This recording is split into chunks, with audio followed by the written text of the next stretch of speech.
कहानी की शुरुआत एक कंस्ट्रक्शन साइट से होती है, जहां सभी मजदूर अपने काम में लगे हुए हैं। उनके बीच एक आदमी है जिसका नाम है बैक लीसू। बैक लीसू बेहद खूबसूरत है और उसके चेहरे पर एक अजीब सा करिश्मा है जो एक कंस्ट्रक्शन वर्कर के काम से बिल्कुल मेल नहीं खाता। वह फोन पर बात कर रहा होता है और दूसरी तरफ से उसका प्यारा बड़ा भाई उस पर चिल्ला रहा होता है। उसके बड़े भाई की पहचान अजीब है, उसके लंबे बाल और अनोखी लाल आंखें हैं। वह फोन पर अपने छोटे भाई बैक लीसू का मजाक उड़ाता है और कहता है, क्या मुझे तुम्हें कॉल करने के लिए कोई वजह चाहिए? काफी समय हो गया है, मैंने तुम्हारा चेहरा नहीं देखा। बैक लीसू अपने भाई से मानता है कि हाँ, वह हाल ही में थोड़ा बिजी था। तभी उसके पास खड़ा एक साथी चिढ़कर बाकी मजदूरों पर चिल्लाता है और कहता है कि एक बार में इतना सीमेंट मत डालो, वरना वह बाद में तैरने लगेगा। फोन के दूसरी तरफ बैक लीसू का बड़ा भाई यह शोर सुनकर कहता है कि वह बाद में बात करेगा। बैक लीसू जैसे ही अपने भाई को आज के दिन के बारे में कुछ बताने वाला था, तभी उसके पीछे से अचानक एक जोरदार शोर हुआ। यह सुनकर वह और उसका साथी मुड़कर देखते हैं और पाते हैं कि किसी को अंदर की तरफ फेंका गया है। यह मंजर देखते ही उसके साथी के सर में गुस्से से खून दौड़ने लगता है। जो आदमी अंदर घुसा था वह बेहद मस्कुलर था और उसके दाईं ओर कंधे पर एक लंबा सा घाव का निशान था। उसकी आवाज बेहद भद्दी थी और वह नाम चोसुन के हरामियों के बारे में कुछ बोल रहा था। यह सुनते ही बैक लीसू तुरंत समझ जाता है कि यह आदमी स्पेशल ऑपरेशंस टीम 2 के टास्क फोर्स साउथ से है। उसने साउथ में घुसपैठ के 4 मिशन किए थे और उसका नाम री ह्यांगच्योल था। इसके बाद बैक लीसू अपने भाई से कहता है कि वह बाद में कॉल करेगा। फिर वह उस नए आए हुए वर्कर से जिसे फेंका गया था उसकी हालत के बारे में पूछता है। वह वर्कर घबराते हुए बताता है कि वह ठीक है और घाव ज्यादा गहरा नहीं है। बैक लीसू अपनी शर्ट के बटन खोलना शुरू करता है और उस वर्कर से कहता है कि वह खून को रोके। यहां पर नैरेटर बैक लीसू का असली परिचय देता है। नाम Baek Leesoo, position H, ID special operation team के टास्क फोर्स नॉर्थ का लीडर, अनुभव नॉर्थ कोरिया में 4 साल लंबी घुसपैठ का अनुभव और 12 घुसपैठ मिशन का रिकॉर्ड। ये सब देखकर आसपास खड़े सैनिक आपस में फुसफुसाना शुरू कर देते हैं। वह शर्त लगाते हैं कि कैप्टन बैक लीसू इस आदमी को कितनी देर में हरा देगा। कुछ कहते हैं 10 सेकंड, तो कुछ कहते हैं कि यह 30 सेकंड तक टिक जाएगा। ये बातें सुनकर री ह्यांगच्योल पागल हो जाता है। इतनी बेइज्जती से उसका दिमाग घूम जाता है, वो अपना कंट्रोल खो देता है और हमला कर देता है।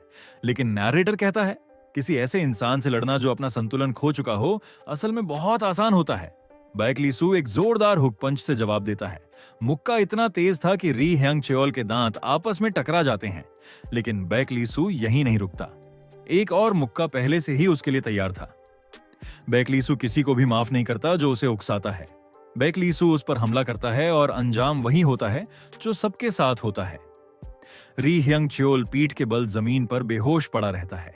बैक लीसू एकदम शांत चेहरे से एक कपड़े से खुद को साफ करता है। फिर वह अपनी शर्ट पहनता है और अपने आदमियों को आदेश देता है कि नए वर्कर का इलाज करो और यहां सफाई करो। वह कहता है कि उसे पहले निकलना होगा। उसके आदमी री ह्यांगच्योल की लाश को साफ करने लगते हैं। नरेटर बताता है कि हर कुछ दिनों में इस तरह का एक मलबे का टुकड़ा आता रहता है, जिसका मतलब है कि उनके सीक्रेट ऑपरेशन में ऐसे दुश्मन आते रहते हैं जिन्हें चुपचाप ठिकाने लगाना पड़ता है। इसलिए वह सच में दूसरों को नहीं बता सकते कि वह क्या कर रहे हैं। बैक लीसू अपने आदमियों को शांति से कहता है कि अगर कोई पूछे तो बस ये कहना कि वह सब कंस्ट्रक्शन साइट पर काम कर रहे हैं। इसके बाद वह उसी कंस्ट्रक्शन वर्कर के कपड़ों में एक बेहद आलीशान और फैंसी रेस्टोरेंट की तरफ चल देता है। रेस्टोरेंट के अंदर एक रिसेप्शनिस्ट उसे उसके गंदे और आम कपड़ों में देखकर उसका रास्ता रोक लेता है। वह उसे बताता है कि पूरा रेस्टोरेंट आज रिजर्व कर लिया गया है। बैक लीसू शांति से कहता है कि उसकी अपने भाई के साथ यहां अपॉइंटमेंट है, लेकिन रिसेप्शनिस्ट अभी भी उसे नीची नजर से देखता है। वह एक चालाक मुस्कान के साथ कहता है, हमारे रेस्तरां में फॉर्मल कपड़े पहनना जरूरी है, क्या आप कृपया वापस जाकर तैयार होकर आ सकते हैं? जब बैक लीसू को इस तरह बेइज्जत किया जा रहा था, तभी वह किसी ऐसे शख्स से मिलता है जिसे वह जानता है। हाँ, ये उसका बड़ा भाई था जिसे हमने पहले फोन पर देखा था। वह सूट बूट में तैयार होकर अपने खोए हुए छोटे भाई से मिलने बाहर आता है और हाथ हिलाता है। वह हंसकर अपने छोटे भाई को छेड़ता है और पूछता है कि वह अब तक अंदर क्यों नहीं आया, या उसने यह नहीं बताया कि उसकी अपने इस भाई के साथ अपॉइंटमेंट है। वह बैक लीसू के पास जाता है और रिसेप्शनिस्ट से कहता है, ये मेरा छोटा भाई है, मुझे यकीन है कि अब कोई समस्या नहीं है ना? ये सुनते ही रिसेप्शनिस्ट के होश उड़ जाते हैं। उसे एहसास हो जाता है कि उसने गलत आदमी से पंगा ले लिया है। वह गहरी झुककर माफी मांगता है कि कि उसे नहीं पता था कि वह डायरेक्टर बैक का छोटा भाई है। लेकिन बैक लीसू को अपने भाई का कंधे पर हाथ रखना अजीब और अनकंफर्टेबल लगता है, इसलिए वह उसके हाथ को झटक देता है। उसका भाई उसकी पीठ को देखकर मजाक उड़ाता है। मेरे छोटे भाई की ठंडी पीठ तो देखो, सेफ्टी फर्स्ट का नारा काफी कूल लग रहा है। उसी समय कंस्ट्रक्शन साइट पर बैक लीसू के साथी एक छोटी सी पार्टी कर रहे होते हैं, लेकिन वह बेहद चिढ़े हुए और गुस्से में है। एक आदमी चिल्लाता है, 3 महीने बाद कंपनी पार्टी के नाम पर हमें बस यही मिला है। दूसरे लोग कहते हैं कि इंतजार करो, उनका सेक्शन चीफ जरूर कुछ अच्छा खाना लाएगा। एक आदमी अफसोस जताता है, हमें कैप्टन के साथ जाना चाहिए था, वह जगह बहुत महंगी है, वहां का खाना जरूर लजीज होगा। तभी कोई कहता है कि सेक्शन चीफ आ गया है। सब लोग तुरंत आदर से उनका स्वागत करते हैं। सेक्शन चीफ एक सूट पहना हुआ शरीफ आदमी लगता है। वह आते ही माफी मांगता है और कहता है, प्रोजेक्ट खत्म हो गया है, लेकिन मुझे कुछ कहना है, इसलिए मैंने आप सबको यहाँ रोका। वह पूछता है कि कैप्टन बैक कहाँ है। एक आदमी बताता है कि कैप्टन अपने निजी कामों से बाहर गए हैं। यह सुनकर सेक्शन चीफ के चेहरे पर एक अजीब मुस्कान आती है और वह कहता है, अगर ऐसा है तो चीजें फिर से गड़बड़ हो जाएंगी। इससे पहले कि कोई कुछ समझ पाता, वह अपनी बंदूक निकालता है और एक वर्कर के सर में सीधी गोली मार देता है। सब जम जाते हैं। तभी गाड़ियों से हथियारबंद सैनिक उतरते हैं। सेक्शन चीफ ऐलान करता है, इस पल से स्पेशल ऑपरेशन टीम को भंग किया जाता है। यह हथियारबंद लोग उन्हीं के अपने आदमी हैं, लेकिन उनकी बंदूकें अब उन्हीं की तरफ हैं। उन्हें अब डिस्कार्ड कर दिया गया था, यानी उनकी जरूरत खत्म हो चुकी थी। सेक्शन चीफ उन सबको खत्म करने के ऑर्डर को पूरा कर रहा था। सीन वापस रेस्टोरेंट में आता है, जहां एक तरफ बैक लीसू के सारे साथी मारे जा रहे थे, वहीं दूसरी तरफ उस शहर के सबसे आलीशान रेस्टोरेंट में, जहां सबसे अच्छी शराब और खास खाना परोसा जा रहा था, बैक लीसू अपने भाई के साथ बैठा था। वह इस बात से बिल्कुल अनजान था कि उसकी पूरी टीम को धोखे से खत्म किया जा रहा है। उसका बड़ा भाई गंभीर होकर बैक लीसू का नाम लेता है। वह उसे एक बिजनेस कार्ड देता है और कहता है कि वह चाहता है कि बैक लीसू उसकी कंपनी में काम करे। वह मजाक उड़ाते हुए पूछता है, एक सोल्जर आखिर सेफ्टी फर्स्ट जैसी कंपनी में काम क्यों कर रहा है? बैक लीसू शांति से जवाब देता है कि वह लोगों की मदद करने के लिए यह काम कर रहा है। यह सुनकर उसका बड़ा भाई हंसने लगता है। वह कहता है, आजकल सैनिकों को लोगों की मदद करने के लिए मजदूरी करनी पड़ती है। वह शराब डालते हुए बैक लीसू को ताने मारता रहता है। वह कहता है कि वह बिजनेस कर रहा है, जबकि उसका छोटा भाई कम पैसों वाली नौकरी कर रहा है, जिससे उसे बुरा महसूस होता है। वह कहता है कि उसका काम रेस्तरां मैनेज करना इतना मुश्किल भी नहीं है। जब वह यह सब बोल रहा होता है तो वह देखता है कि बैक लीसू दिन में सपने देख रहा है। वह चिढ़कर पूछता है, सेफ्टी फर्स्ट, क्या तुम सुन भी रहे हो? तभी बैक लीसू की जेब में रखा फोन वाइब्रेट करता है। वह देखता है कि यह एक अनजान नंबर है जो उसने सेव नहीं किया है। वह अपने भाई से 1 मिनट मांगता है और कॉल उठाने के लिए रेस्टरूम चला जाता है। फोन पर शॉन था, उसकी टीम का एक सदस्य। शॉन अजीब तरह से पूछता है, कैप्टन, क्या आपने बहुत सारा महंगा खाना खा लिया? बैक लीसू को तुरंत एहसास हो जाता है कि शॉन की आवाज अजीब लग रही है। वह उसकी बकवास को नजरअंदाज करता है और सीधे पूछता है, क्या हुआ है? सीन निर्माण स्थल पर जाता है, जहां शॉन एक कोने में छिपा हुआ है और उसका पूरा शरीर खून से लथपथ है। वह बैक लीसू को समझाता है, कैप्टन को छोड़कर बाकी सबने बहुत सारा महंगा खाना खा लिया है। फिर वह कहता है, मैंने थोड़ा ज्यादा खा लिया और मुझे अजीब महसूस हो रहा है। यह उसकी घायल हालत बताने का एक कोड था। यह सुनकर बैक लीसू की आवाज सख्त हो जाती है। वह शॉन को चेतावनी देता है कि वह मजाक न करे और पूछता है कि आखिर हुआ क्या है। तब शॉन सच बताता है। वह कहता है कि उन सबको खत्म करने का आदेश मिला है। उन सबको डिस्चार्ज कर दिया गया है, यानी उन्हें नौकरी से निकालकर मारने का ऑर्डर है। वह बताता है कि उस चालाक लोमड़ी सेक्शन चीफ ने उन सबको धोखा दिया है। वह कहता है कि वह सब बहुत लापरवाह थे। बैक लीसू को विश्वास नहीं होता। वह कहता है कि वह कंस्ट्रक्शन साइट पर वापस आ रहा है और शॉन से इंतजार करने को कहता है। तभी शॉन की आवाज घबराहट से भर जाती है। वह चिल्लाता है, कैप्टन, जल्दी से भाग जाओ, वह जल्द ही तुम्हें ढूंढने आएंगे। बैक लीसू की आंखें डर से फैल जाती हैं। वह बार बार शॉन का नाम चिल्लाता है, लेकिन कोई जवाब नहीं आता। आखिरकार फोन कट जाता है। बैक लीसू समझ जाता है कि हालत बहुत खराब है। इसी बीच रेस्तरां के मुख्य दरवाजे पर एक संदिग्ध शख्स आता है। उसने खास हथियारबंद जूते पहने हुए थे। वही रिसेप्शनिस्ट हमेशा की तरह मेहमान के कपड़ों को देखता है और उनका स्वागत करता है। वह उसे बताने ही वाला होता है कि रेस्तरां आज रिजर्व है और कस्टमर नहीं ले रहा है, लेकिन इससे पहले कि वह कुछ कह पाता, वह शख्स उस पर हमला कर देता है। उसके चाकू पर एक तीखा लिक्विड लगा हुआ था। रिसेप्शनिस्ट जमीन पर गिर जाता है। नरेटर कहता है उसने बुरे शकुनों के लिए दिन चेक न करने की कीमत चुकाई। अब इस पूरी पार्टी का मुख्य मेजबान यानी बेक लीसू घेर लिया गया था। लेकिन नरेटर कहता है बदकिस्मती से उन लोगों ने गलत दुश्मन चुन लिया था। उन लोगों ने बेक लीसू का रास्ता रोक लिया था, ठीक उस जगह पर जहां उसका भाई मौजूद था। एक हमलावर बेहद तेजी से उस पर हमला करता है। उसकी रफ्तार सच में बहुत तेज थी, लेकिन बेक लीसू के लिए यह रफ्तार उसकी पहुंच के अंदर ही थी। वह बेहद आसानी से उस हमले से बचता है और पलटकर वार करता है। एक ही बार में वह उस हमलावर को हरा देता है और फिर बड़ी चतुराई से दूसरे हमलावर का चाकू छीन लेता है। नरेटर कहता है बिना ज्यादा लंबा खींचे एक साफ सुथरा और कुशल जानलेवा वार। यह हमलावर एक कवरिंग मैनर में हमला कर रहे थे, यानी एक के पीछे एक, ताकि निशाने को संभलने का मौका ना मिले। एक आदमी गिरता है तो दूसरा तुरंत उसकी जगह ले लेता है। लेकिन बेक लीसू के लिए वह इस स्पीड और हमले की रणनीति की हर कमजोरी को अच्छी तरह से जानता था। उसका अगला वार इतना झटके वाला और दर्दनाक था कि हमलावर पल भर के लिए सुन्न पड़ जाता है। लेकिन बेक लीसू वहीं नहीं रुकता। वह किसी को भी जिंदा नहीं छोड़ेगा जो उसे मारना चाहता है।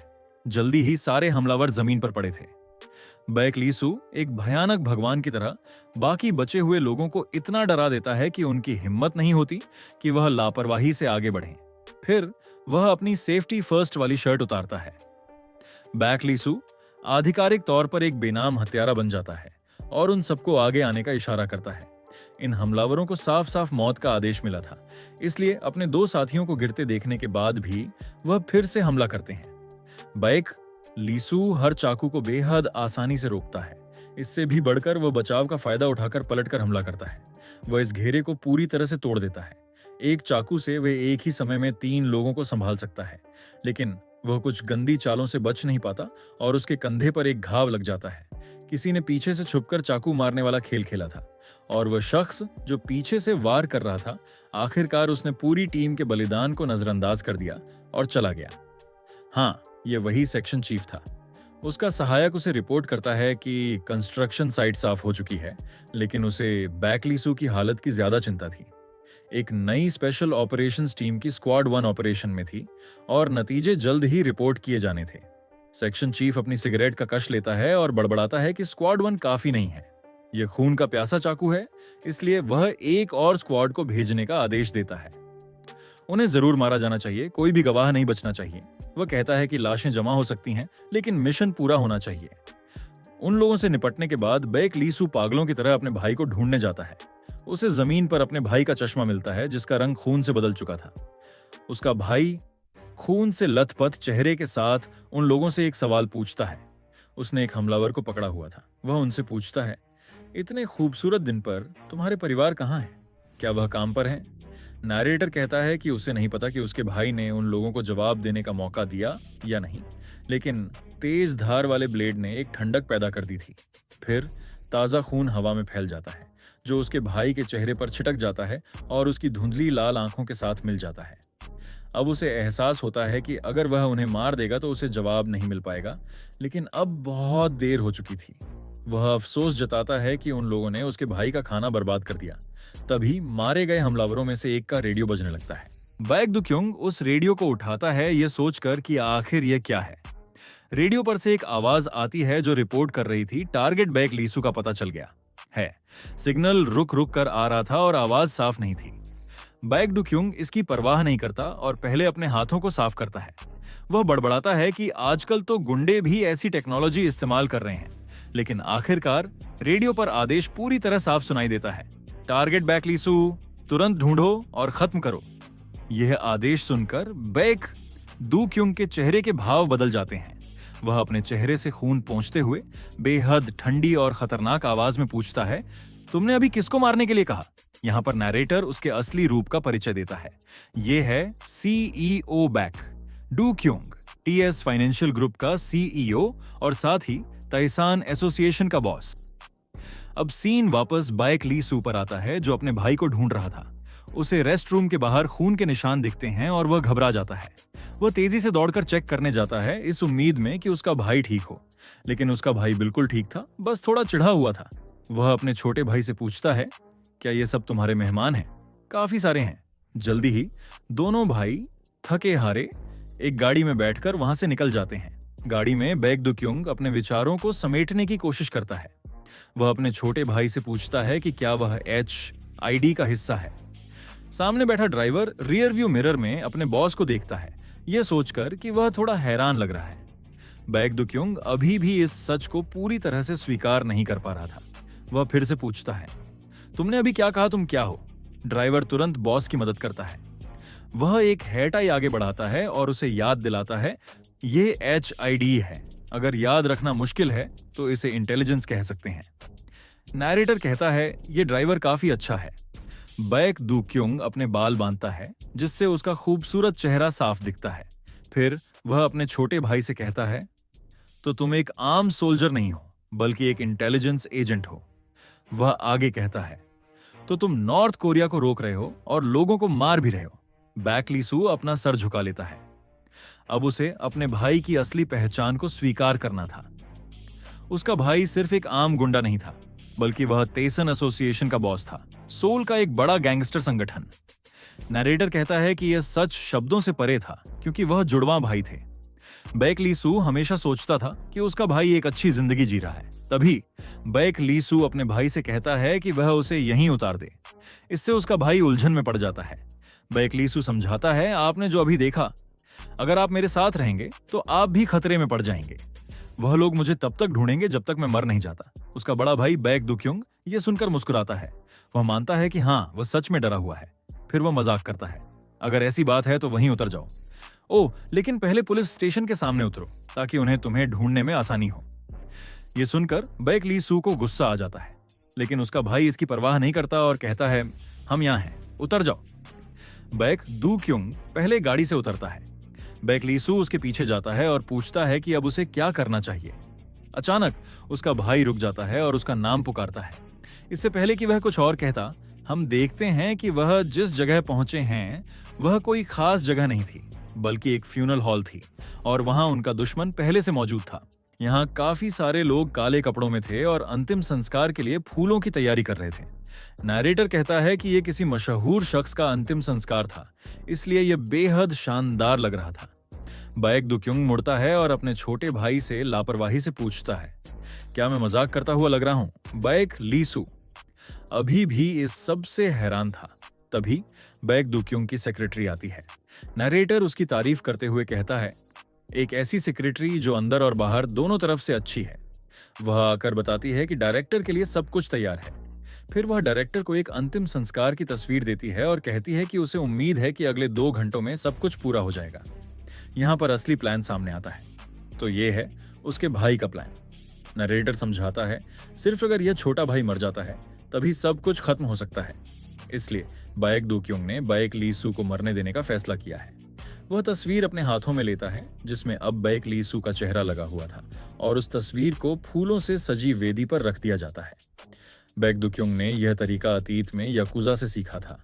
उसने सुना था कि वह इस तरीके का इस्तेमाल अपने बिजनेस से हाथ धोने या अपनी पहचान बदलने के लिए करते थे। बैक लीसू पूछता है, क्या वह इस पर विश्वास करेंगे?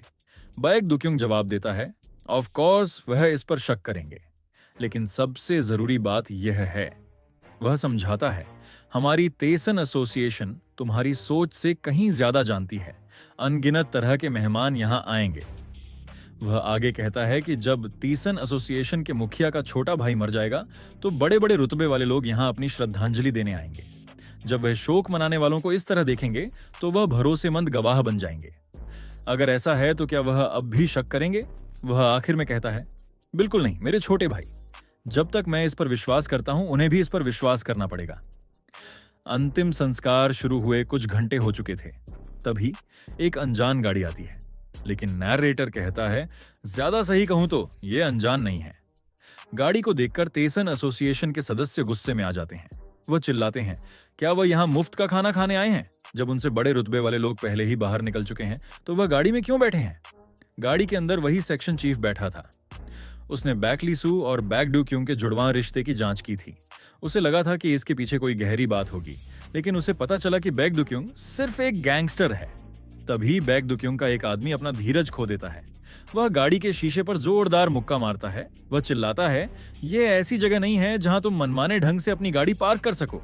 गाड़ी के अंदर वह चालाक लोमड़ी सेक्शन चीफ अपने आदमियों को याद दिलाता है ये जंग के मैदान में जाने से पहले आखिरी मिशन है। वह आदेश देता है ताबूत खोलो और तस्दीक करो कि बेक लीसू जिंदा है या नहीं। उसके आदमी अपनी टोपी पहनते हैं और गाड़ी से बाहर निकलते हैं। वह टेसन एसोसिएशन के आदमियों को घूरते हैं जिससे वह असहज हो जाते हैं। एक गुंडा उस आदमी का कॉलर पकड़कर पूछता है, तुम यहाँ ये सस्ती शर्ट पहनकर क्या कर रहे हो? क्या तुम यहाँ घूमने आए हो? जब दूसरी तरफ से कोई जवाब नहीं आता तो वह स्पेशल एजेंट अपनी उंगली से उस गुंडे को शांत रहने का इशारा करता है। जब स्पेशल एजेंट कोई जवाब नहीं देता तो गुंडा मजाक उड़ाते हुए अपनी उंगली से उसकी टोपी उठाने की कोशिश करता है ताकि देख सके कि वह गूंगा है या नहीं। लेकिन इससे पहले कि वह अपनी बात पूरी कर पाता उसके चेहरे पर एक जोरदार मुक्का पड़ता है। मुक्के की रफ्तार इतनी तेज थी कि वहां खड़े लोगों को कुछ समझ ही नहीं आया। सिर्फ वही आदमी जिसने मुक्का मारा था देख सकता था कि क्या हुआ, और जाहिर है उसने बिल्कुल भी रहम नहीं किया। इस एक ही मुक्के से टीसन एसोसिएशन का वह गुंडा वहीं जमीन पर ढेर हो जाता है। यह देखकर बाकी गुंडे तुरंत सावधान हो जाते हैं। वह समझ जाते हैं कि यह लोग यहाँ श्रद्धांजलि देने नहीं आए हैं। अंतिम संस्कार में इस तरह हंगामा करने की हिम्मत करने के लिए वह उस कुत्ते को सबक सिखाने का फैसला करते हैं। लेकिन वह स्पेशल एजेंट शांति से खड़ा रहता है और उसके दो साथी और आगे आ जाते हैं। उनकी रफ्तार और हरकतें बेहद साफ सुथरी और प्रोफेशनल आपसी तालमेल वाली थीं। उनके हमलों में कोई कमी नहीं थी। उनका हर वार शरीर के कमजोर हिस्सों पर निशाना लगा रहा था। सीधे शब्दों में ये लोग बेहद पेशेवर तरीके से ट्रेन किए गए योद्धा थे। ऐसा लगता है कि आज रात इस अंतिम संस्कार में कुछ लाशें गिरने वाली हैं। उनका विरोध करना उनकी मौत को और तेजी से उनके पास लाएगा। जल्द ही टेसन एसोसिएशन के सारे गुंडे पूरी तरह से हरा दिए जाते हैं। नैरेटर उनकी असली पहचान बताता है। ये HID के स्पेशल ऑपरेटिव्स थे जो नॉर्थ में काम करते थे और साथ ही हनमा के नंबर 2 हत्यारे ग्रुप के सदस्य भी थे। ऊपर से ये सब बैकडू क्यूंग और एक मस्कुलर आदमी देख रहे थे। ये मस्कुलर आदमी अपने हारे हुए आदमियों से कहीं ज्यादा शांत और खतरनाक लग रहा था। ऐसा लगता है कि अब उसके पास आज अपनी वेस्ट उतारने के अलावा कोई चारा नहीं बचा था। वह सीढ़ियां नहीं उतरता है और जाते जाते अपनी जैकेट उतारने लगता है। वह HID के सदस्यों के सामने जाकर खड़ा हो जाता है, एक सख्त अंदाज दिखाता है और ऐलान करता है, हमारा तेसन परिवार सिर्फ उन लोगों का स्वागत करता है जिन्हें संदेश मिला हो। उनकी आंखों में घमंड था। उन्हें लग रहा था कि वह बाकी सबसे ज्यादा ताकतवर हैं, इसलिए इससे पहले कि कोई कुछ और कहता वह मुक्के बरसाना शुरू कर देते हैं। लेकिन उन्होंने गलत आदमी पर हमला कर दिया था। यह था TS फाइनेंशियल ग्रुप की सिक्योरिटी टीम का हेड और साथ ही तायसन एसोसिएशन के हनम जिले से जुड़ा हुआ अटल यक्ष, इमूवेबल यक्षा, हाजिन यंग के नाम से मशहूर। वह उन्हें रुकने और मुड़ने को कहता है, लेकिन पहले उसे उनका एहसान चुकाना था। हाजिन यंग इतनी आसानी से स्पेशल एजेंट का मुक्का रोक लेता है, यह देखकर बाकी एजेंट्स हैरान रह जाते हैं, क्योंकि वह आदमी गिर चुका था। इससे भी बढ़कर यह मस्कुलर आदमी अजीब था। उसने लापरवाही से एक बड़े आदमी की गर्दन एक हाथ से तोड़ दी और उसके पास अभी भी अपनी आस्तीन ऊपर करने का समय था ताकि वह गंदी ना हो। आखिरकार वह आदमी मुंह से खून निकालते हुए गिर जाता है और हमेशा के लिए लॉग आउट हो जाता है। बाकी एजेंट तुरंत सावधान हो जाते हैं। नंगे हाथों से किसी की हड्डी तोड़ना कोई आम बात नहीं थी, इसलिए उनका लीडर सबको उस अनपढ़ हरामी पर हमला करने के लिए चिल्लाता है। लेकिन हाजिन यंग का लेवल एक बिल्कुल अलग ही स्टार पर था। वह इन छोटे मोटे लोगों से बेहद आसानी से निपट लेता है। कुछ देर पहले वह किसी और के अंतिम संस्कार में अपनी ताकत दिखाने आए थे, लेकिन अब हाजिन यंग ने पलट कर वार किया, उसे कुत्ता गुंडा कहते हुए। 2-1 के खिलाफ वह उसे मारने में कामयाब हो जाते हैं, लेकिन उन्हें एक जोरदार वॉर से मारा जाता है। हाँ, जिन युंग उनकी तरफ देखता है, लेकिन जब एक अंडा एक पत्थर से टकराता है तो अंजाम वही होता है जो होना था। उनके हमले का उस पर कोई असर नहीं होता, लेकिन हाजिन यंग पर इस हमले का कोई असर नहीं होता। वह शांति से उन्हें घूरता है। यहाँ नरेटर एक कहावत का इस्तेमाल करता है, लेकिन जब एक अंडा एक पत्थर से टकराता है तो अंडा ही टूटता है। इसका साफ मतलब था कि इन एजेंट्स की ताकत हाजिन यंग के सामने न के बराबर थी। ये देखकर हमला करने वाले एजेंट को विश्वास नहीं होता। उस आदमी को विश्वास नहीं हो रहा था और वह मुक्के मारता रहा, यह दुआ करते हुए कि यह कुत्ता गिर जाए। लेकिन उसके मुक्कों का हाजिन यंग पर कोई असर नहीं होता। अब हाँ, जिन युंग की बारी थी। इतने सारे मुक्के देने के बाद उसे बदले में कुछ तो मिलना ही था। हाँ, जिन युंग एक ही भयानक मुक्के से जवाब देता है।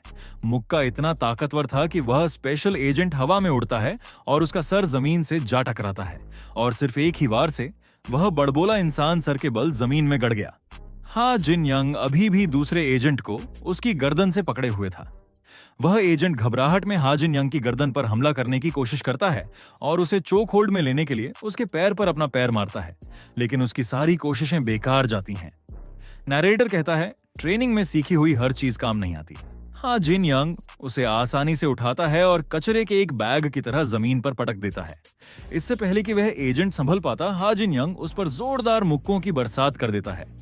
उसने अपने दुश्मनों को सांस लेने का भी मौका नहीं दिया। आखिरी मुक्का इतना जोरदार था कि उस एजेंट के मुंह से खून निकल जाता है। नरेटर मजाक उड़ाते हुए कहता है, जबड़े से जबड़ा, प्यार और स्नेह ये इसलिए था ताकि वह एक साथ लॉग आउट हो सकें और अगले जन्म में एक दूसरे से मिल सकें। लॉग आउट होने का मतलब था हमेशा के लिए खत्म हो जाना। आखिर में सारे स्पेशल एजेंट्स जमीन पर बेहोश पड़े थे। ये सब देखकर गाड़ी में बैठा सेक्शन चीफ जंग बेहद गुस्से में था। उसे विश्वास नहीं हो रहा था कि उसके सारे आदमी बेकार साबित हुए। उसने खुद इस मामले को संभालने का फैसला किया, क्योंकि इनमें से कोई भी काम का नहीं था, वह यह खुद करेगा।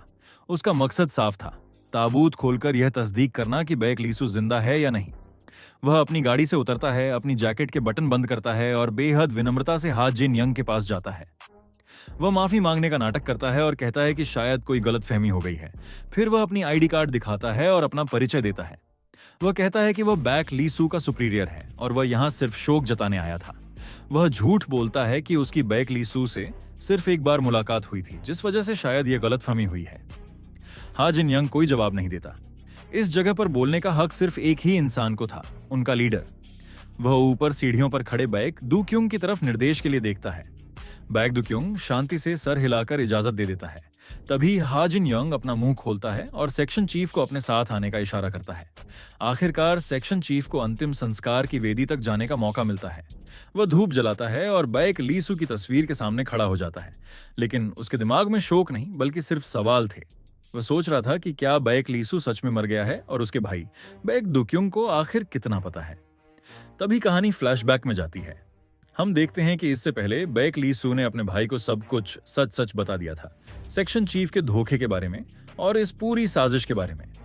बैक दुक्युंग अपने छोटे भाई से पूछता है कि अब उसे क्या करना चाहिए, क्या उसे बस मरने का नाटक करते रहना चाहिए। बैक लीसू जवाब देता है कि सेक्शन चीफ को चेहरा दिखाने की जरूरत नहीं है। तब बैक दुक्युंग कहता है, ठीक है, तो मैं उसे थोड़ा सूप पिलाकर यहां से भगा दूंगा। लेकिन बैक लीसू के पास एक बेहतर प्लान था। वह कहता है कि वह सीधे सेक्शन चीफ जांग का सामना करेगा। सीन वापस वर्तमान में आता है।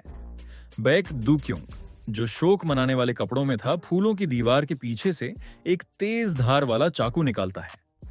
फूलों की दीवार के पीछे से बैक लीसू एक तेज धार वाला चाकू निकालता है। नरेटर कहता है कि यह चाकू एक फूल की तरह मीठा था। वह सेक्शन चीफ जंग का नाम पुकारता है। यह आवाज सुनकर सेक्शन चीफ चौंक जाता है और मुड़ता है। अब दोनों आमने सामने थे। बैक लीसू, जो अपने भाई का भेष बदले हुए था, आखिरकार उससे बात करने के लिए तैयार था। वह ठंडी आवाज में पूछता है, क्या तुम जानते हो ये क्या है? उसकी आवाज इतनी खतरनाक थी कि सेक्शन चीफ डर से कांप जाता है। बैक लीसू उसे चेतावनी देता है, मैं तुम्हें चेतावनी दे रहा हूं, यह मुझे मेरे भाई की लाश से मिला है, इसके बारे में ठीक से समझाओ, वरना तुम्हारी लाश भी मेरे भाई के साथ यहीं पड़ी होगी। तो मेरे भाई को किसने मारा? यह सवाल सुनकर सेक्शन चीफ के दिमाग में सब कुछ साफ हो जाता है। उसका शक अब यकीन में बदल जाता है कि बैक लीसू सच में मर चुका है। वह सोचता है, अगर ऐसा है तो मुझे बस इस गुंडे को धोखा देना है। इसलिए वह झूठ बोलना शुरू करता है। वह मुख्य शोक मनाने वाले से शांत होने को कहता है और बताता है, असल में वे एक राष्ट्रीय मिशन पूरा करते हुए गुजर गए, लेकिन यह राष्ट्रीय सुरक्षा से जुड़ा है, इसलिए मैं आपको नहीं बता सकता। लेकिन जैसे ही वह अपनी बात पूरी करता है, बैक लीसू उसे पेट में एक जोरदार मुक्का मारता है। मुक्का इतना ताकतवर था कि उसका दर्द उसकी नाभि तक पहुंच जाता है और उसकी नाक से खून बहने लगता है।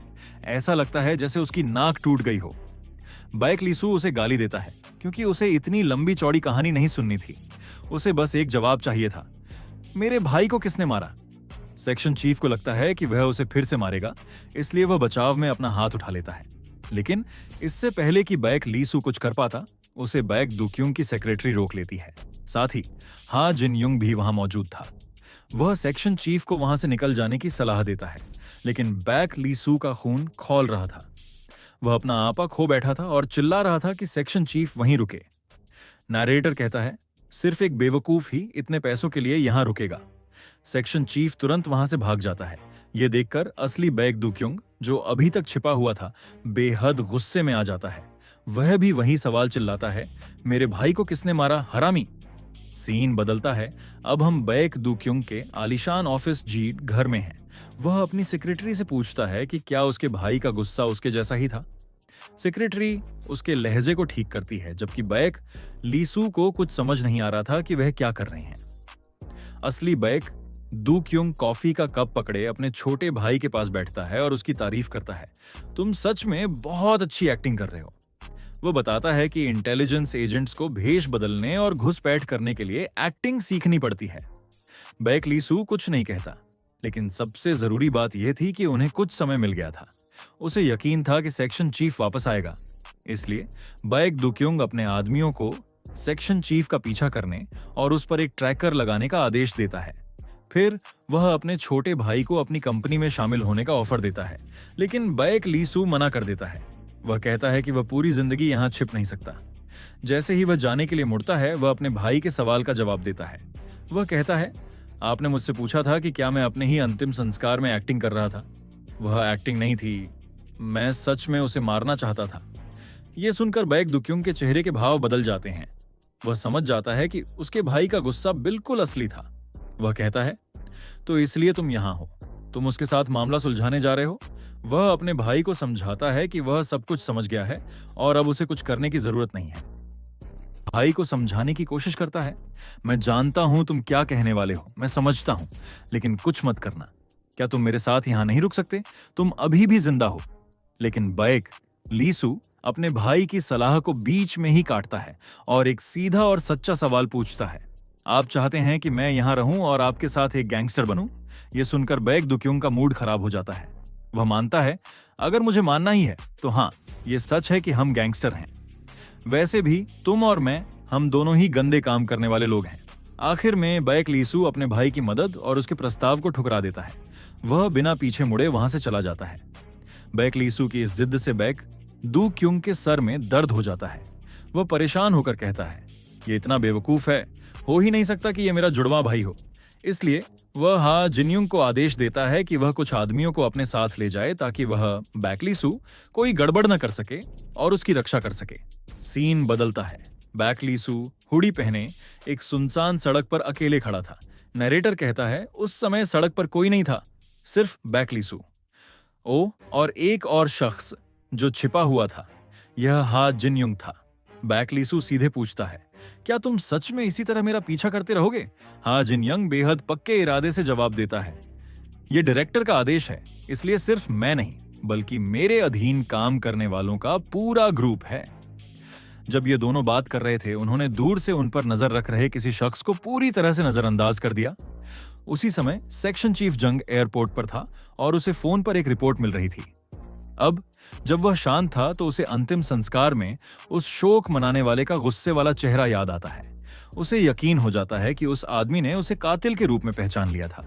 वह समझ जाता है कि बैक दुक्योंग कुछ जानता है। वह सोचता है कि अगर ऐसा है तो उसे वही करना चाहिए जो जरूरी है। तभी उसके पीछे एक परछाई दिखाई देती है। एक हाथ उसके कंधे पर आता है और एक आवाज उसके कान में फुसफुसाती है, पीछे मत मुड़ना। क्या तुम चाहते हो कि तुम्हारी बेटी जिंदा रहे? सेक्शन चीफ थोड़ा शांत होता है और उस शख्स के आदेश का पालन करते हुए पूछता है, तुम क्या करने वाले हो? मैंने तुम्हारे आदेशों का पालन किया है। पीछे से आवाज आती है, लेकिन यही वह चाहती है। और यहाँ एक भयानक ट्विस्ट आता है। हैरत की बात यह थी कि उसके पिता को धमकाने वाली यह शख्स कोई और नहीं बल्कि उसकी अपनी बेटी थी। वह अपनी बेटी को एयरपोर्ट से लेने आया था। उसकी बेटी शिकायत करती है कि प्लेन की सीटें कितनी कठोर थीं। सेक्शन चीफ माफी मांगने और अगली बार बेहतर सीटें चुनने का वादा करने के अलावा कुछ नहीं कह पाता। उसकी बेटी उसके गले लग जाती है और कहती है, सबसे बढ़कर मैंने आपको बहुत याद किया। वह अपने पिता से वादा लेती है कि अगली बार वह प्लेन को इशारा करके उसे तेजी से उड़ा देंगे। उसकी बेटी अपने पिता की बहुत प्रशंसा करती है। वह पूछती है, क्या यह एक इंटेलिजेंस एजेंट की ताकत है? वह मुस्कुराते हुए जवाब देता है, मेरी बेटी, तुम्हारे पिता बस एक ऑफिस में काम करते हैं। मैं वह इंसान हूं जो डॉक्यूमेंट्स को आयोजित करता है। उसकी बेटी सोचती है, क्या पापा को लड़ना पड़ता है? सेक्शन चीफ के चेहरे पर अभी भी वही शांत मुस्कान थी। वह कहता है, लड़ाई? मैंने वह कभी नहीं की। उसी समय बेक दुक्युंग को एहसास होता है कि उसकी सिगरेट्स खत्म हो गई हैं। वह अपनी सेक्रेटरी को कुछ और लाने के लिए कहता है। वह आदेश स्वीकार करती है और कहती है कि वह नीचे किसी को भेज देगी। लेकिन बेक दुक्युंग चिढ़कर कहता है, मुझे तुम्हारे साथ यहाँ रहना है। वह बड़बड़ाता है, माँ मुझे जाने दो, मैं बस थोड़ी सांस लेना चाहता हूँ। यहाँ रहना जेल में रहने से अलग नहीं है। लेकिन सुआ बेहद सख्ती से कहती है, नहीं मतलब नहीं। वह उसे याद दिलाती है, चीफ हा पहले ही आपके भाई की रक्षा करने के लिए लोगों को ले जा चुके हैं। अब यहाँ सिर्फ डायरेक्टर हैं। अगर आप बाहर जाएंगे तो ये बहुत खतरनाक होगा। बैक दुक्युंग पूछता है, तो अगर मेरी रक्षा करने के लिए कोई नहीं है तो मैं नहीं जा सकता? सुआ इस बात पर सहमति जताती है। ये सुनकर बैक दुक्युंग के चेहरे पर एक चालाक और शैतानी मुस्कान आ जाती है। वह कहता है, अगर ऐसा है तो चलो इसे इस तरह करते हैं। अगले ही पल हम देखते हैं कि लिफ्ट 77वीं मंजिल से नीचे जा रही है। पता चलता है कि उसकी चाल यह थी कि वह अपनी सेक्रेटरी को अपने साथ ले जाएगा ताकि वह आराम से घूम सके। लिफ्ट में उसके साथ उसके बॉडीगार्ड्स भी थे। उसके खूबसूरत चेहरे को देखकर सुआ का चेहरा लाल हो जाता है और वह हकलाने लगती है। बैक दुक्युंग यहीं नहीं रुकता। वह अपने आदमियों से कहता है, ये तुम्हारी बड़ी बहन है तो हेलो बोलो। उसके गुंडे भी उसे छेड़ने लगते हैं और पूछते हैं, हमारी बड़ी बहन दिन ब दिन और खूबसूरत होती जा रही है ना? वह सब सहमति जताते हैं। लेकिन इस मस्ती के बीच बैक दुक्युंग का चेहरा अचानक गंभीर हो जाता है। वह एक गुंडे से पूछता है, सब सुआ को बहन बुलाते हैं तो तुम कौन हो? क्या तुम चीफ जंग के आदमी हो? यह सुनकर उस गुंडे के चेहरे के भाव तुरंत बदल जाते हैं। वह ऐसे दिखाने की कोशिश करता है जैसे उसे कुछ पता ही नहीं है। लेकिन अगले ही सेकंड वह गुंडा एक तेज धार वाला चाकू निकालकर हमला कर देता है। हमला जानलेवा था, लेकिन बैक दुक्युंग के लिए यह एक मच्छर के काटने जैसा था। लेकिन अब उसे एहसास हो गया था कि ये लोग चाकू से खेल रहे हैं और उसके पास कोई हथियार नहीं था। इसलिए वह सुआ से पूछता है कि क्या उसके पास एक और चाकू है। दोनों गुंडों पर नजर रखते हुए सुआ उसे बताती है कि चाकू उसकी स्कर्ट में है। बैक दुक्युंग उन दुश्मनों से अपनी नजर हटाए बिना सुआ से उसकी जांघ से चाकू निकालने की इजाजत मांगता है। जैसे ही वह चाकू निकालता है, वह गुंडा उसे सांस लेने का मौका नहीं देता। एक तेज चाकू हवा में उड़ता हुआ आता है। बैक दुक्युंग अपने हाथ का इस्तेमाल करके उसके वार की दिशा बदल देता है। फिर वह बचाव करते हुए पलटकर हमला करता है। लेकिन तभी वह घूरता है और सोचता है, देखो देखो, इस आदमी ने बहुत अच्छे कपड़े पहने हुए हैं।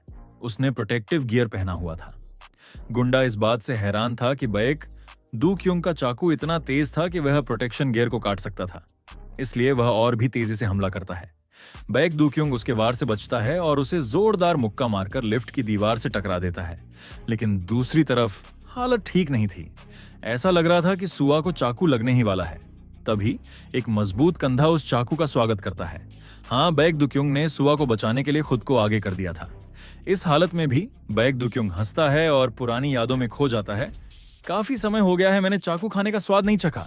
असलियत में वह समझ गया था कि यह गुंडे जानबूझकर सुआ को निशाना बना रहे थे ताकि वह कमजोर पड़ जाए।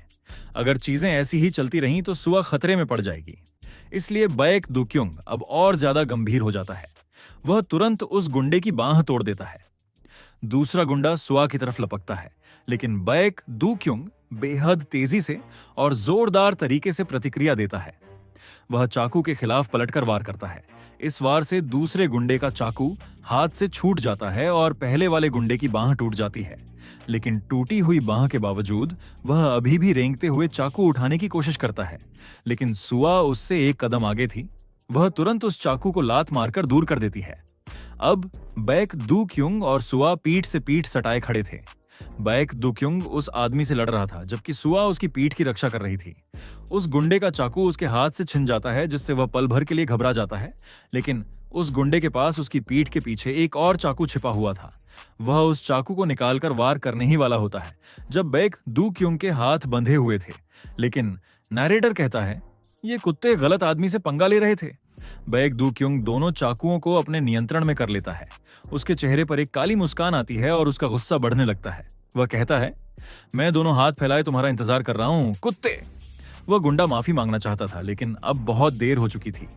इसी बीच लिफ्ट बाहर से बिल्कुल आम लग रही थी, लेकिन जैसे ही लिफ्ट का दरवाजा खुलता है, बैक दुक्युंग अपने आदमियों पर चिल्लाता है, तुम लोग किस तरह का काम कर रहे हो? तुम्हें नहीं पता कि लिफ्ट में कुछ गड़बड़ है? उसके आदमी उसके कंधे से खून बहता देखकर हंगामा करने लगते हैं, जिससे उसके सर में दर्द होने लगता है। वह कहता है कि वह तो बस एक सिगरेट पीना चाहता था, लेकिन यह इतना मुश्किल क्यों है? लेकिन इसके बाद जो होता है वह सबको हैरान कर देता है। लेकिन किसने सोचा होगा कि जिस आदमी को धोखा दिया गया था उसे उसी पल चाकू मार दिया जाएगा? बैक दुक्युंग के अपने ही एक आदमी ने, जिसे वह अपना समझ रहा था, उसके पेट में चाकू घोंप दिया था। पता चलता है कि वह एक आंतरिक जासूस था। यह देखकर सुआ चौंक जाती है और कुछ बोल नहीं पाती, क्योंकि वह चेहरा जाना पहचाना था। लेकिन इसके विपरीत बैक दुक्युंग उस आदमी का चेहरा पकड़ लेता है। वह गुर्राते हुए अपने पेट में घुसा चाकू पकड़ता है और कहता है, मैंने सिगरेट मांगी थी, लेकिन यह बहुत बड़ी है और भारी महसूस हो रही है। वह थोड़ा जोर लगाता है, जिससे उस आदमी के चेहरे पर झुर्रियां पड़ जाती हैं और उसकी चमड़ी के नीचे एक अलग ही चेहरा सामने आता है। वह एक मास्क पहने हुए था। ठंडी आंखों से वह कहता है, डायरेक्टर, इसे बाहर मत निकालो, मैंने खास तुम्हारे लिए एक बड़ा वाला तैयार किया है। बैक दुक्युंग गुस्से में उस चाकू को बाहर फेंक देता है, जिससे वह आदमी दूरी बना लेता है। वह अपने हाथ में एक स्विच ब्लेड को बड़ी कुशलता से घुमाता है। उसका नकली चेहरा अभी भी उसके सर पर था। उसे इतना आत्मविश्वास में देखकर बैक दुक्युंग अपने आदमियों से कहता है, मुझे सिगरेट मत दो, मुझे एक चाकू दो। एक आदमी चाहता था कि वह दोनों पीछे हट जाए ताकि वह इससे निपट सके, लेकिन बैक दुक्युंग बेहद सख्त था। मैंने कहा, इसे मुझे दो, बस वहीं दौड़कर मत जाओ। वह चाकू लेता है और निर्देश देता है, सुआ को यहां से ले जाओ, उसकी रक्षा करो। सुआ रुकना चाहती थी, लेकिन उसे जबरदस्ती वहां से ले जाया जाता है। बैक दुक्युंग आदेश देता है, अनजान लोगों के लिए दरवाजा मत खोलना। लिफ्ट का दरवाजा बंद होने के बाद वह भी 2 मंजिल पर थे और अब बैक दुक्युंग का असली शो शुरू होने वाला था। बैक दुक्युंग अपनी खून से सनी शर्ट में खड़ा था और उसके चेहरे पर एक खतरनाक मुस्कान थी। नरेटर कहता है, और अब उसका शो शुरू होने वाला था। बैक दुक्युंग उस जासूस को छेड़ते हुए कहता है, क्या करें? मैंने तो तुम्हारा लकी नंबर पहले ही गैस कर लिया है, अब और बकवास मत करो। यह सुनकर वह जासूस आखिरकार अपने चेहरे से वह नकली मास्क पूरी तरह से हटा देता है। उसके नीचे से एक बिल्कुल अलग चेहरा सामने आता है, चांदी जैसे सफेद सुनहरे बाल और सांप जैसी शैतानी आंखें। यहां पर नरेटर उसकी असली पहचान बताता है। यह आदमी HID की स्पेशल फोर्सेस से था। वह उस परछाइयों में छिपी हुई हथियारों की टीम का एक मुख्य सदस्य था, जिसका उपनाम था फैंटम। फैंटम शिकायत भरे लहजे में कहता है कि बैक दुक्युंग बहुत ज्यादा बोलता है। यह देखकर कि इस आदमी को उसके गैंगस्टर होने के बारे में पता है, बैक दुक्युंग थोड़ा हैरान हो जाता है। वह सीधे सवाल करता है, क्या तुमने मेरे भाई को मारा? लेकिन नरेटर बताता है कि यह असल में समय खरीदने की एक चाल थी, ताकि वह अपने पेट में लगे घाव को देख सके। उसे एहसास होता है कि घाव काफी गहरा है, इसलिए उसे इस लड़ाई को जल्दी से जल्दी खत्म करना होगा। फैंटम उसके सवाल का जवाब एक ताने के साथ देता है, अगर मुझे मौका मिलता तो मैं भी वही करना चाहता। ये कहते ही वह अपने दोनों हाथों में 2 स्विच ब्लेड चाकू लिए हमला कर देता है। हमला करते हुए वह पूछता है, क्या वह गुंडा बैक लीसू सच में मर गया? बैक दुक्युंग गुस्से में जवाब देता है, क्या तुम मजाक कर रहे हो? तुम लोगों को इस काम के लिए बहुत सारे पैसे दिए गए थे, है ना? फैंटम सवाल बदल देता है, बैक लीसू कहां है? यह सुनकर बैक दुक्युंग का गुस्सा बढ़ जाता है। वह उसके कान में घुसकर चिल्लाता है, क्या तुम बहरे हो? क्या तुम्हें साफ सुनाई नहीं देता? सीन बदलता है। जब ये दोनों लड़ रहे थे, तभी शहर की सड़कों पर बैक दुक्युंग का सबसे अच्छा बॉडीगार्ड हा जिन यंग उसके भाई बैक लीसू की रक्षा करने के लिए उसके पीछे चल रहा था। लेकिन उनके पीछे एक और संदिग्ध शख्स था जो उनका पीछा कर रहा था। बैक लीसू और हा जिन यंग आदि दूर जाकर एक बंद गली में मुड़ जाते हैं। वह पीछा करने वाला उन्हें खोने के डर से तुरंत उनके पीछे भागता है, लेकिन उस बंद गली में उसके लिए एक अनजान मुक्का इंतजार कर रहा था। हा जिन यंग की मुट्ठी बेहद ताकतवर थी। उसके मुक्के से हवा में एक धमाका होता है। एक कर्र की आवाज साफ सुनाई देती है, जो इस बात का सबूत थी कि पीछा करने वाले की एक हड्डी टूट चुकी है। तभी बैक लीसू सामने आता है। वह उस घायल आदमी से पूछता है, क्या चीफ जंग ने तुम्हें मेरा पीछा करने के लिए कहा था? उसने तुम्हें यह चेक करने के लिए कहा था कि मैं जिंदा हूं या मर गया, है ना? वह पीछा करने वाला दर्द में जवाब देता है, हाँ, यही सच है। जैसा कि उम्मीद थी, बैक लीसू को मारना इतना आसान नहीं था। उस आदमी की आवाज और लहजा सुनकर बैक लीसू चौंक जाता है। आखिरकार वह पीछा करने वाला अपने सर से हुड हटाता है। वह कोई और नहीं बल्कि उसकी टीम का सदस्य ली शॉन था। शॉन कहता है, काफी समय हो गया कैप्टन। हा जिन यंग बीच में बोलता है और बैक लीसू से पूछता है, क्या तुम दोनों एक दूसरे को जानते हो? इस मौके का फायदा उठाकर शॉन नाटक करते हुए चिल्लाता है, क्या ये अंकल इसकी जिम्मेदारी लेंगे? इस हाथ को देखो, ये टूट गया है। शॉन की इस बकवास को नजरअंदाज करते हुए बैक लीसू उसे गले लगा लेता है। वह माफी मांगते हुए कहता है, मुझे उस समय तुम सबके साथ होना चाहिए था। मैं अकेला ही जिंदा बच गया हूं। मुझे सच में माफ कर दो। उन दो त्यागे हुए लोगों के बीच एक चुप्पी छा जाती है जो अभी अभी मौत से बचकर निकले थे। शॉन अपने कैप्टन का मन हल्का करने के लिए मुस्कुराता है। वह कहता है, जिंदा रहना अच्छी बात है, आप भी और कैप्टन भी। फिर वह कहता है, अगली बार जब हम कुछ अच्छा खाने जाएंगे तो आपको मुझे साथ ले जाना पड़ेगा। आप अमीरजादे। ये कहते ही शॉन अपनी बाहों को मलने लगता है जहां उसके रोंगटे खड़े हो गए थे। हा जिन यंग ये देखकर उस पर चिल्लाता है, बस करो भाई, रहने दो। फिर वह बैक लीसू की तरफ मुड़कर पूछता है, आप कुछ कर क्यों नहीं रहे हैं, आप राजकुमार? तभी बैक लीसू को याद आता है और वह अपने छोटे भाई शॉन से पूछता है कि उसे चोट कहां लगी है। इसका जिक्र आते ही शॉन कुछ कहना नहीं चाहता। वॉइस ओवर बताता है कि उसके पेट में एक छेद हो गया था और अभी अभी उसकी बांह भी टूट गई थी। शॉन मन ही मन सोचता है, आखिर वह आदमी कितना ताकतवर है, क्या वह गोजीला है? तभी वह हा जिनयुंग के चेहरे की तरफ देखता है जिसके भाव अचानक बदल गए थे। शाउन सोचता है, लेकिन इस अंकल का चेहरा ऐसा क्यों लग रहा है? ऐसा लग रहा था जैसे कुछ बहुत भयानक हो गया हो। और सच में कुछ भयानक हुआ था। नैरेटर बताता है, ज्यादा सही कहूं तो तेसन एसोसिएशन के बेस पर हमला हो गया है। सीन बदलता है और हम बैक दुक्युंग को उसके दुश्मन फैंटम से लड़ते हुए देखते हैं। उनका दुश्मन एक बेहद खतरनाक योद्धा था। उसका हर वार एक जानलेवा वार था, लेकिन बैक दुक्युंग भी कोई कमजोर नहीं था। वह उसके हमलों का जवाब दे सकता था और उस आदमी को परेशान कर सकता था। फैंटम लगातार एक के बाद एक हमले करता जा रहा था। इससे भी बढ़कर वह बैक दुक्युंग को उकसा रहा था। जब मामला गंभीर हो तो ऐसे ही लड़ना पड़ता है। लेकिन असलियत में बैक दुक्युंग अपनी सीमा तक पहुंच रहा था। जितनी देर यह लड़ाई चलती उसके लिए उतना ही बुरा होता। उसकी आंखों के सामने अंधेरा छा रहा था। दूसरा आदमी जो भी कह रहा था उसे नजरअंदाज करते हुए बैक दुक्युंग हमला करना जारी रखता है। लेकिन इस बार वह एक चाल में फंस जाता है। फैंटम एक पतली न दिखने वाली तार का इस्तेमाल करके उसकी हमला करने वाली बांह को काबू में कर लेता है। फैंटम को मानना पड़ता है कि इस गुंडे से निपटना मुश्किल है। वह उस तार का इस्तेमाल करके चाकू को ऊपर की तरफ घुमाता है जिससे बैक दुक्युंग के सीने पर एक गहरा घाव बन जाता है। इस हमले से बैक दुक्युंग का चाकू उसके हाथ से गिर जाता है। फैंटम उसकी ताकत की तारीफ करते हुए कहता है कि वह सच में माहिरों का माहिर है। फिर वह वही सवाल पूछता है, बैक लीसू कहां है? बैक दुक्युंग इस सवाल का जवाब नहीं देता, बल्कि एक अजीब और उलझन भरा सवाल पूछता है, क्या तुम अक्सर सुनते हो कि लोग तुम पर विश्वास नहीं करते? फैंटम समझ नहीं पाता कि वह क्या कर रहा है। तभी बैक दुक्युंग अपने बालों को खोल देता है और फिर अपने ही चाकू से अपने लंबे बाल काट देता है। उसके बाल जमीन पर गिरते हैं और जब वह अपना चेहरा उठाता है तो वह एक नए रूप में था, छोटे बालों के साथ। वह ऐलान करता है, मैं बैक लीसू हूं। यह सुनकर फैंटम पल भर के लिए सुन्न पड़ जाता है। उसे अपने अस्तित्व पर ही शक होने लगता है। वह सोचता है, ऐसा हो ही नहीं सकता। इसी हिचकिचाहट के पल का फायदा उठाकर बैक दुक्युंग, जो अब लीसू बन चुका था, हमला करने के लिए आगे बढ़ता है। लेकिन अब फैंटम ज्यादा सावधान था। वह सोचता है, बैक लीसू इतना अनाड़ी कभी नहीं हो सकता। वह कहता है, अब इस खेल को खत्म करते हैं गुंडे। फैंटम वही चाल दोबारा इस्तेमाल करता है, न दिखने वाली तार और एक स्विच ब्लेड चाकू। लेकिन बैक दुक्युंग इसके लिए तैयार था। वह इस बार इस चाल में नहीं फंसने वाला था। उसने जो अपने बाल काटे थे वह पहले उसे परेशान कर रहे थे, लेकिन अब कोई मौका नहीं था।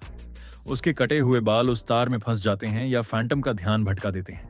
इस मौके का फायदा उठाकर बैक दुक्युंग उसके चेहरे पर एक जोरदार वार करता है। फैंटम की नाक पर एक गहरा घाव लगता है जिससे उसे बेहद दर्द होता है। बैक दुक्युंग उसे चुनौती देता है, उठो और लड़ते रहो। फैंटम बेइज्जती से पागल होकर गाली देते हुए उस पर हमला करने के लिए उछलता है, तुम फटे हाल गुंडे। लेकिन अपना गुस्सा खो देना उसकी सबसे बड़ी गलती थी। उसने एक कमजोरी दिखा दी। बैक दुक्युंग तुरंत उसका हाथ पकड़ लेता है और लड़ाई का रुख पूरी तरह से पलट जाता है। गुस्से में फैंटम ने अपना संतुलन खो दिया था। बैक दुक्युंग ने इस कमजोरी का फायदा उठाया। उसका हाथ पकड़ लिया गया था और बैक दुक्युंग उसके पहलू पर एक और वार करता है। इस पल फैंटम दूसरी बार अपने अस्तित्व पर ही शक करने लगता है, क्योंकि यह चाकू चलाने की तकनीक बहुत ज्यादा जानी पहचानी थी। वह सोचता है, क्या बेक लीसू यहां है? उसे इस बात पर विश्वास नहीं होता। अपने इस शक को झुठलाने के लिए वह लगातार हमला करता है। बदले में बैक दुक्योंग अपने छोटे भाई बैक लीसू के लड़ाई के स्टाइल की नकल करता है। एक हाथ से हमला, एक हाथ से बचाव। अब फैंटम पूरी तरह से हावी हो चुका था। उसके अपने ही स्विच ब्लेड चाकू से उसके कंधे की चमड़ी उधेड़ दी जाती है, जिससे उसे दिल दहलाने वाला दर्द होता है। बैक दुक्योंग यहीं नहीं रुकता, वह आगे बढ़ता है। फैंटम बेहद उम्मीद के साथ उसकी पकड़ से छूटने की कोशिश करता है। वह अपने दांत इतनी जोर से भींचते हैं कि लगता है टूट जाएंगे। बैक दुक्योंग की हर हरकत में दहशत और मारने का इरादा साफ दिख रहा था। फैंटम सोचता है, क्या यह सच में बैक लीसू है? उसकी आंखों से जो ताजा खून टपक रहा था वह मौत के फरिश्ते का खून था। अब फैंटम उससे और पास न आने की भीख मांगता है। एक कातिल किसी और से भीख मांग रहा था। बैक दुक्योंग अपना चाकू घुमाते हुए बड़बड़ाता है, बैक लीसू बस अपने भाई जैसा ही है। आखिरी पल में फैंटम भागने की कोशिश करता है, लेकिन भाग नहीं पाता। मौत निश्चित थी, लेकिन अजीब तरह से चाकू चूक जाता है और बगल में दीवार में घुस जाता है। उसका दुश्मन बैक दुक्योंग बिना किसी वजह के एकदम शांत खड़ा था। असलियत में बैक दुक्योंग के पेट से एक गाढ़ा तीखा लिक्विड बह रहा था। वह खून बहने के सदमे से बेहोश हो जाता है। तभी फैंटम को एक गाड़ी आती हुई दिखती है। बैक लीसू घबराहट में गाड़ी से बाहर निकलता है। वह खून के तालाब में पड़े अपने भाई की तरफ भागता है। अपने भाई को सहारा देते हुए उसके हाथ कांप रहे थे। वह मन ही मन दुआ करता है, प्लीज तुम्हें कुछ ना हो। जहां तक उस कातिल का सवाल है, वह इमरजेंसी सीढ़ियों से नीचे लंगड़ाते हुए जा रहा था। उसका शरीर बुरी तरह से घायल और खून से लथपथ था। आखिरकार उसने कर दिखाया। वह एक खून से सनी किताब आईडी हाथ में लिए पागलों की तरह हंसता है और चिल्लाता है, बैक लीसू मैंने तुम्हें मार दिया। उसने निशाने को खत्म कर दिया था, लेकिन जिसे उसने खत्म किया था वह बैक लीसू का भाई था। बैक लीसू अब एक प्रियजन को सच में खोने के सबसे बड़े दर्द में डूब चुका था। पूरी टाइसन एसोसिएशन गहरे शोक में डूब जाती है। सुआ और हा जिन यंग हालत का आकलन करते हैं। सुआ को एहसास होता है कि वह इस तरह नहीं चल सकते। न सिर्फ हेडक्वार्टर्स बल्कि दूसरे इलाकों के संगठन भी उनके डायरेक्टर की अनुपस्थिति को नोटिस कर रहे थे। अब उन्हें एक नया प्रतिनिधि चुनने का समय आ गया था। चीफ हा जिन यंग को भी यह करना था। हा जिन यंग सीधा खड़ा होता है और अपना सूट ठीक करता है। बैक दुक्योंग के बिना तैशान अब तैशन नहीं रहा। सुआ गुस्से में चिल्लाती है, क्या आप बस संगठन को बर्बाद होते हुए देखेंगे? डायरेक्टर बैक इस हालत में है। वह कहती है, इस समय मुझे शांति से उनकी जगह पर तैशन को बनाए रखना है। वह नहीं चाहते होंगे कि तैशन इस तरह बर्बाद हो जाए। लेकिन हा जिन यंग, जिसकी आंखों में आंसू थे, इस कठोर सच को जानता था। वह मन ही मन कहता है, सुआ क्या तुम सच में नहीं जानती? ऐसा कोई नहीं है। तैसन में बैक दुक्योंग की जगह कोई नहीं ले सकता। उसके लिए बैक दुक्योंग के बिना तैसन का कोई अस्तित्व नहीं था। सीन बदलता है। कहीं और शॉन अपने कैप्टन बैक लीसू को रोकने की कोशिश कर रहा है। लीसू का चेहरा एकदम गंभीर और बदले की आग से भरा हुआ था। शॉन चिंता से कहता है, आप जरूर कुछ करने वाले हैं। इस गंभीर चेहरे के साथ घूम रहे हैं। बैक लीसू एक शांत लेकिन खतरनाक लहजे में शॉन को समझाता है, मेरे भाई का घाव किसी ऐसे ने दिया है जिसे ट्रेनिंग मिली है। यह जरूर चीफ जंग के आदेश पर काम कर रही स्पेशल फोर्सेस में से कोई है। वह आगे अपना प्लान बताता है। चीफ जंग के अधीन काम करने वाली ज्यादातर स्पेशल फोर्सेस अंडरकवर हैं, ठीक हमारी तरह नॉर्थ में मिशन पूरा कर रही हैं। अगर हम उन्हें ढूंढ लेते हैं तो हम चीफ जंग को पूंछ से पकड़ लेंगे। शॉन प्लान समझ जाता है, लेकिन वह चिंतित है कि अब उन्हें क्या करना चाहिए। बैक लीसू की आंखों में आंसू आ जाते हैं और वह दर्द भरी आवाज में कहता है, चीफ जंग, उसी ने मेरे भाई को इस हालत में पहुंचाया है, इसलिए हमें उन सबको ढूंढना है और मार देना है, ठीक वैसा ही जैसा हमारी टीम के साथ हुआ। उसके चेहरे पर अब शोक और बदले का एक भयानक मिश्रण था। तभी कहानी एक बिल्कुल नई जगह पर जाती है। बानवल शहर के एक टेक्नोलॉजी कॉम्प्लेक्स में एक खास मीटिंग हो रही थी। एक आदमी जो बेहद अच्छे कपड़े पहने हुए था, एक आलू या नाशपाती को चाकू से छील रहा था। वह बड़बड़ाता है, किसी को बानवल पसंद नहीं है क्योंकि यहाँ खाने के लिए कुछ नहीं है। यह शख्स था आईसीटी का चेयरमैन किम ताई ह्वान। वह शिकायत करता है, यह जमीन सूट सिलने वालों से भरी हुई है और यहां से पैसा निकालने का कोई कोना नहीं है। वह पुराने दिनों को याद करता है और कहता है कि अब वह सोल के 4 बड़े संगठनों में से एक में बैठना चाहता है। वह रेलिंग के सहारे खड़ा होता है और हम देखते हैं कि उसने एक आदमी को जंजीरों से बांधकर नीचे लटकाया हुआ है। वह उस लटके हुए आदमी का मजाक उड़ाते हुए पूछता है, इस बीच हमारा चीफ बस मेरे कान में बेमतलब की मीठी मीठी बातें फुसफुसा रहा है ना? लटका हुआ आदमी घबराहट में कुछ समझ नहीं पाता। जब चेयरमैन किम देखता है कि उसे कोई सही जवाब नहीं मिल रहा तो वह कहता है, अगर वह नहीं समझता, और चाकू से एक रस्सी काट देता है।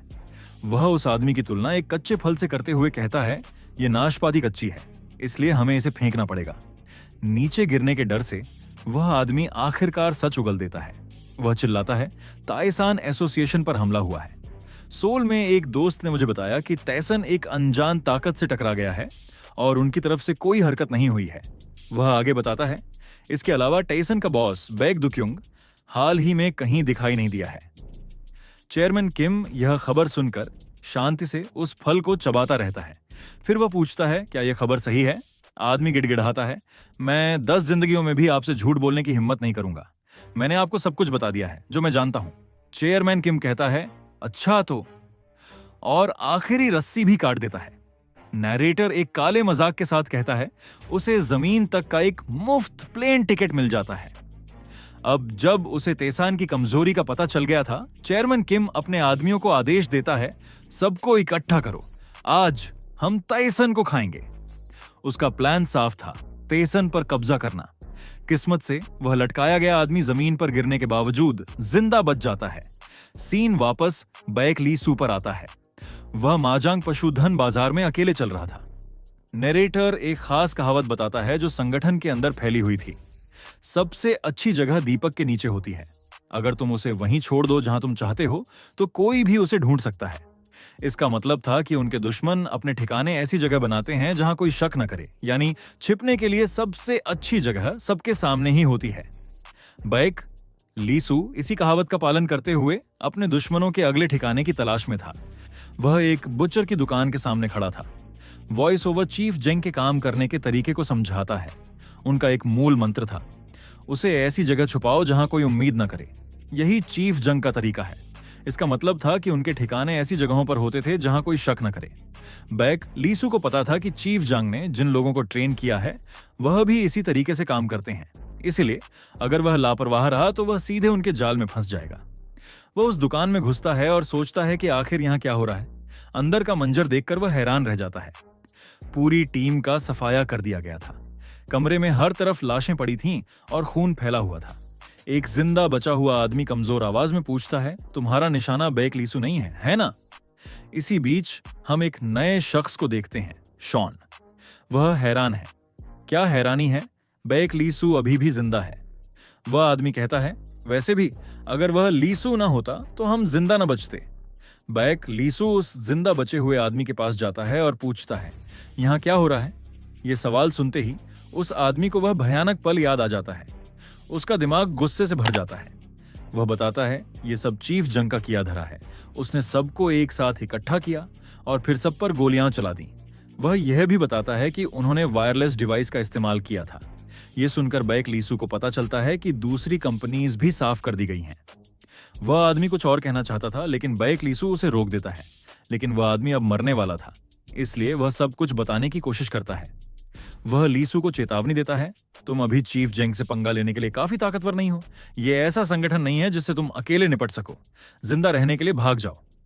अपने आखिरी शब्द कहने के बाद वह अपनी आखिरी सांस लेता है। बैक लीसू के चेहरे पर एक खतरनाक मुस्कान आती है। वह कहता है, यही वह देश है जिसकी वह सेवा करते थे। तभी कहानी एक नई जगह पर जाती है। तीसन एसोसिएशन के हेडक्वार्टर्स में चेयरमैन किम तेहवान अपने गुंडों के साथ हमला कर चुका है। यहां पर अब तैसन एसोसिएशन की रक्षा करने की जिम्मेदारी हाजिन यंग पर थी।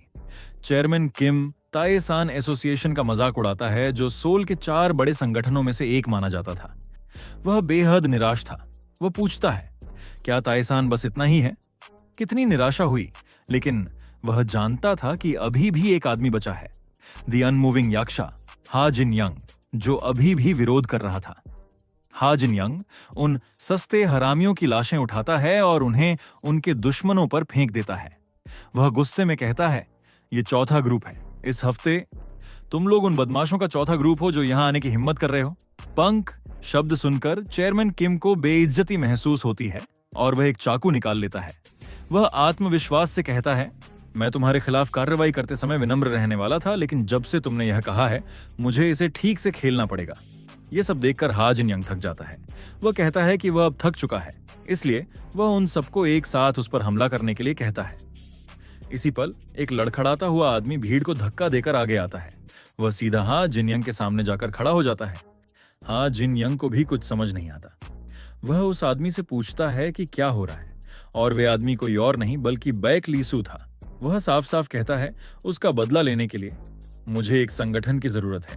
मैं यह अकेले नहीं कर सकता, इसलिए तेसन मुझे दे दो। हा जिनयंग हैरान रह जाता है।